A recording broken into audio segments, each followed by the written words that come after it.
Daggard News YouTube channel is what you're watching. Welcome aboard, guys. Welcome aboard. Now, we're still talking about, we are in the aftermath of that Anthony Joshua, Daniel Dubois fight. It was a devastating knockout from Daniel Dynamite Dubois, that huge right hand, a kind of hook that landed on Anthony Joshua's chin, and it was lights out, lights out. Never seen Anthony Joshua in that kind of fashion, and you have to give credit to Daniel Dubois. He kept on saying that it was written in the skies that he will be knocking out Anthony Joshua at Wembley, and that will be his crowning moment. He will be slaying the king.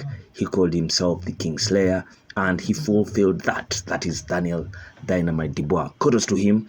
I didn't think the fight would go that way, but so many emerging issues.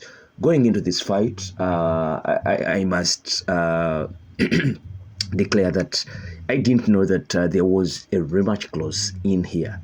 Now, guys, look, with the way Anthony Joshua looked in that fight, it has all the mess on his legacy. It has all the mess on his legacy. You see, Daniel Dubois demolished, dismantled, and killed off Anthony Joshua in that fight. And now it appears that the only way for Anthony Joshua to reclaim his lost glory is avenging that defeat, and not so like the way he avenged the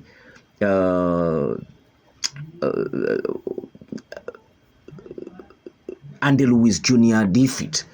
Not in that way, but because the 12 rounds and all that, and people don't want to see that. If the guy knocked you out, maybe it has to be, unless it's that much rivalry between these guys and they're going to give us finally a trilogy or that. But Anthony Joshua has to avenge such a kind of defeat. Not anyone in this world did see it ending quite this way. But if you guys had a clue on how this will end, some people gave the prediction, because I thought Daniel Dubois deployed himself, or was deployed in a way that gave him an edge in this fight. With the way Joshua approached it, he used that double jab and combinations, body hooks, that kind of boxing. Anthony Joshua didn't give himself leverage in this one.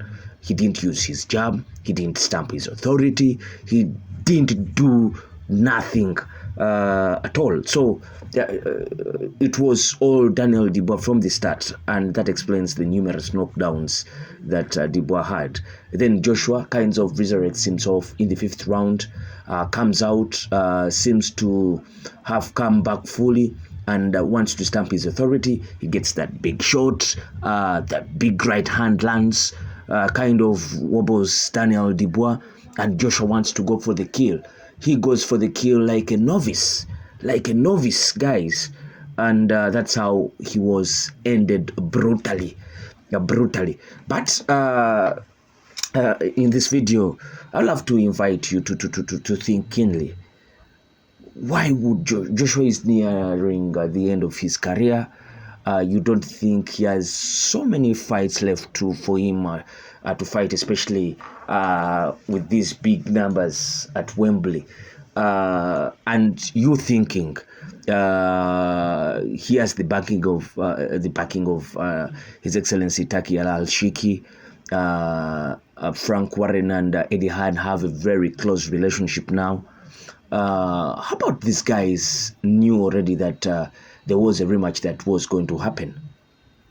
You know the sense, because with the way, because this is not the Anthony Joshua that was in the fight with Francis Ngannou. You see, he was very cautious, went to the body, kept his distance, and keenly timed his punches.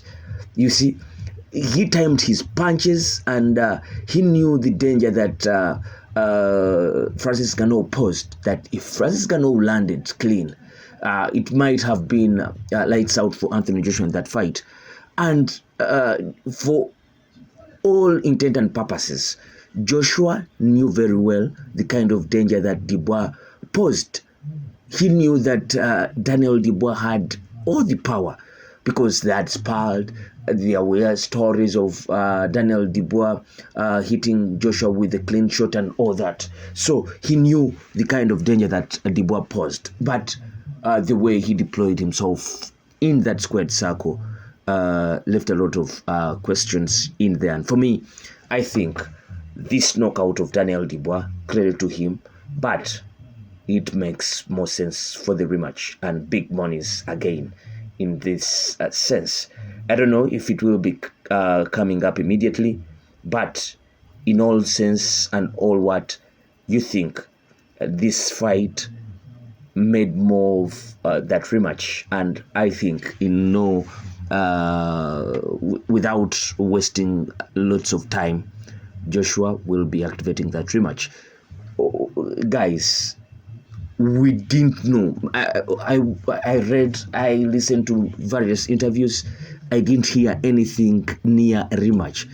But immediately after the fight, Eddie Hearn said there is a rematch and they will be looking forward to activating that. And they know that Joshua can hurt Dubois and all that. We know all that. But the way Joshua approached this fight, it wasn't anywhere near the Anthony Joshua that even when you go back to the Anthony Joshua when he was still being coached by Rob McCracken, he deployed himself well. He knew that Andy Ruiz had all the kind of power to hurt him, so he deployed himself in a way that didn't allow Andy Ruiz to come near him.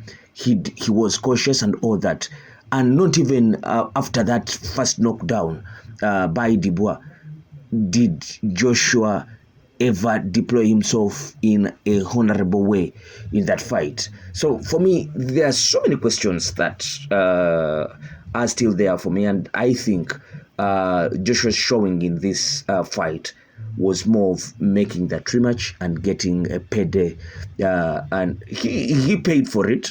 He paid for his showing because Daniel Dubois was like a guy possessed by anything.